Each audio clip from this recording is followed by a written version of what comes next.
अस्सलाम वालेकुम। पहला लेक्चर है हमारा मोहम्मद बिन कासिम का पाकिस्तान स्टडी का। तो मोहम्मद बिन कासिम से हम स्टार्ट करते हैं। मोहम्मद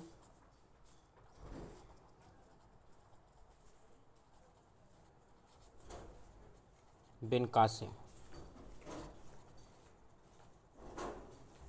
मोहम्मद बिन कासिम से स्टार्ट करते हैं 711 से 1947 तक। ठीक है। तो आज हम स्टार्ट करते हैं मोहम्मद बिन कासिम की डेट ऑफ बर्थ। मोहम्मद बिन कासिम कब पैदा हुए? 31 दिसंबर 695 AD में मोहम्मद बिन कासिम पैदा हुए। पहली पॉइंट ये जो लेक्चर है पुलिस कांस्टेबल जॉब्स के लिए, NTS, PTS, STS की जॉब्स के लिए है। मोहम्मद बिन कासिम का जो ताल्लुक़ है वो किस कबीले से है? मोहम्मद बिन कासिम का ताल्लुक़ वो एक सकाफ़ी कबीले से ताल्लुक़ रखते हैं। मोहम्मद बिन कासिम का जो लक़ब है वो क्या है? वो लक़ब मोहम्मद बिन कासिम का है लक़ब of Mohammad bin Qasim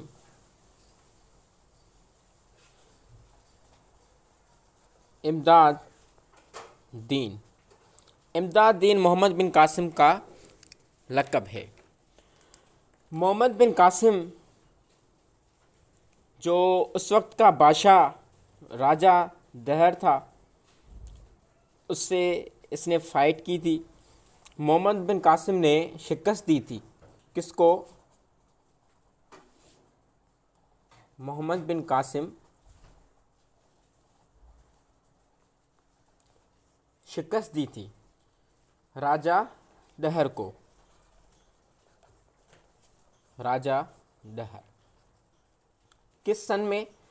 712 AD में मोहम्मद बिन कासिम ने शिकस्त दी थी। अब मुहाजरा क्या था? जब सिंध के अंदर, जब कराची का जो ओल्ड नाम था, जो राजा दहर की जिस वक्त हुकूमत थी, तो उस वक्त सिंध को दीबल के नाम से, कराची का जो एरिया है उसको दीबल कहा जाता था। तो क्या हुआ, एक समंदर जो श्रीलंका है वहाँ पे ताजिर जाते थे कारोबार के हवाले से। तो वहाँ से जैसे ही ताजिर वापस आ रहे थे तो उसकी जो कश्ती थी वो क्या हो गई? वो कश्ती ख़राब हो गई और वो कश्ती कराची की साहिल की पट्टी के करीब आ गई। तो वहाँ के जो डाकू थे उन्होंने क्या किया? उन्होंने जो उस कश्ती में जो लोग सवार थे उनको कैद कर दिया। तो क्या हुआ, उस वक्त का जो बादशाह था वो राजा दहर था। तो जब हज्जाज बिन यूसुफ को पता चला, हज्जाज बिन यूसुफ क्या पता चला? उसको पता चला कि राजा दहर के लोगों ने एक कश्ती जा रही थी उसको अगवा कर लिया। तो हज्जाज बिन यूसुफ ने क्या कहा? उसने कहा कि राजा दहर को एक पैगाम भेजा, भाई ये जो कश्ती में हमारे लोग हैं उसको आप रिलीज़ करें, जो बच्चे हैं औरत हैं उसको छोड़ दें। तो राजा दहर ने साफ साफ इनकार कर दिया। उसके बाद राजा दहर ने क्या किया? एक कमांडर भेजा। उस कमांडर का नाम अब्दुल्ला बिन हनैया है।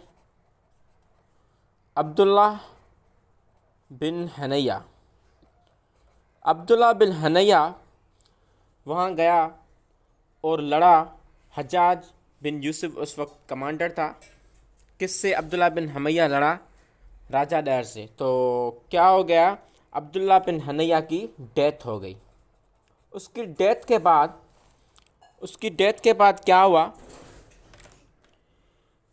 राजा डहर ने शिकस्त दी किसको, अब्दुल्ला बिन हनैया को।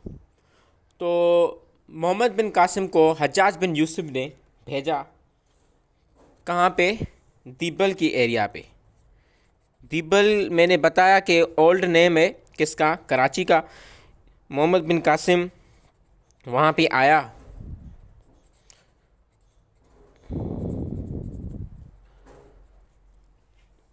मोहम्मद बिन कासिम लड़ने के लिए आया किसके साथ, टू फाइट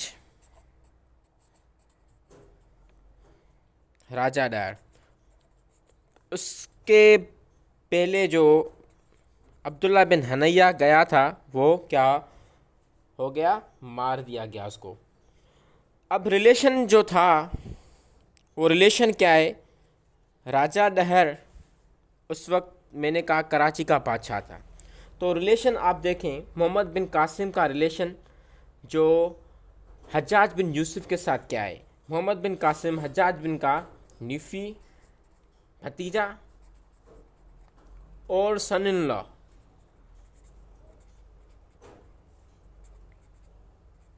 भी है। अब मोहम्मद बिन कासिम ने जब हमला किया, सिंध की तरफ बढ़े, तो उस वक्त उसकी एज 17 साल थी। मोहम्मद बिन कासिम की एज 17 साल थी। ये पॉइंट आप याद रखें।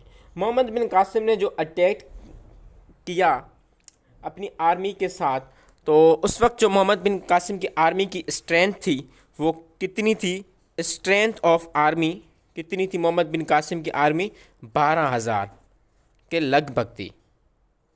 ठीक है। उसके बाद मोहम्मद बिन कासिम क्या किया, स्टे किया, एक मकाम के ऊपर स्टे किया, वहाँ पे रहे। तो वो मकान जो था उसका नाम मकरान था। एक जगह पे जहाँ स्टे किया, मकरान पे 1 मंथ के लिए स्टे की मोहम्मद बिन कासिम ने, 1 मंथ के लिए, 1 महीने के लिए। तो जब मोहम्मद बिन कासिम ने मकरान पे स्टे की, तो वहाँ का जो गवर्नर था मकरान का, उसका नाम हारून था। क्या था, हारून था। जब मोहम्मद बिन कासिम ने कराची में हमला किया, तो वहाँ पे जहाँ मकरान की जगह मोहम्मद बिन कासिम ने क्या किया, स्टे किया, वहाँ का जो गवर्नर था वो हारून था। तो ये पॉइंट याद रखें। राजा डहर जो थे वो क्या थे, वो बरमान, मैं लिखता हूँ ये पॉइंट यहाँ पे, बरमान डेंसिटी के लास्ट रूलर थे। कौन, राजा डहर। ये पॉइंट भी आपने याद रखनी है। राजा डहर की जो आर्मी की स्ट्रेंथ थी वो कितनी थी, वो 1 लाख के करीब थी, लगभग 1 लाख थी। ये जो बैटल लड़ी गई, ये बैटल कहाँ पे लड़ी गई, ये बैटल, इसको कहते हैं बैटल ऑफ अरोड़। ये बैटल अरोड़ की प्लेस पे लड़ी गई जो सक्खर में वाक़या है। तो मोहम्मद बिन कासिम ने एक सिटी कायम किया जब शिकस्त दी राजा डहर को। उस सिटी का नाम था मैनसूरा। मैनसूरा एक सिटी था जहाँ पे मोहम्मद बिन कासिम ने अपनी इस्टेब्लिशमेंट कायम की। क्या की, इस्टेब्लिशमेंट मोहम्मद बिन कासिम ने कायम की। तो ये एक सिटी था मोहम्मद बिन कासिम के दौर में। और जय सिंह राजा डहर का क्या था, बेटा था। जय Singh was the son of राजा डहर। उस वक्त जो राजा डहर की वाइफ का नाम था वो था रानी बाई, और बाद में चेंज भी हो गया, वाइफ ऑफ राजा डहर। ससाकर एक मिनिस्टर था, ये भी पॉइंट आ सकता है। ससाकर क्या था? एक मिनिस्टर था। किसका? किसका मिनिस्टर था? ससाकर एक मिनिस्टर था राजा डहर का।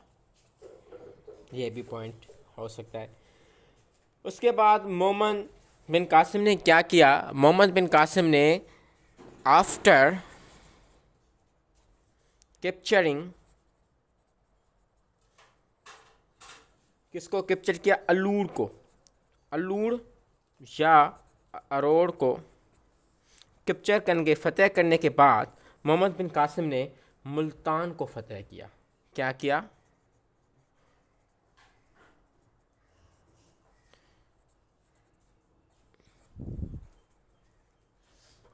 कंक्री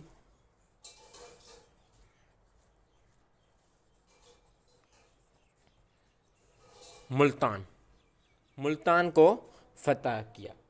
मोहम्मद बिन कासिम को वापस बुला लिया गया किसके द्वारा? सुलेमान बिन अब्दुल हनैया,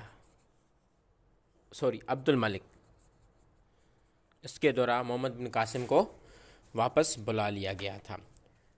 अल्लाह हाफ़िज़, और नेक्स्ट लेक्चर के साथ हम वापस आएंगे।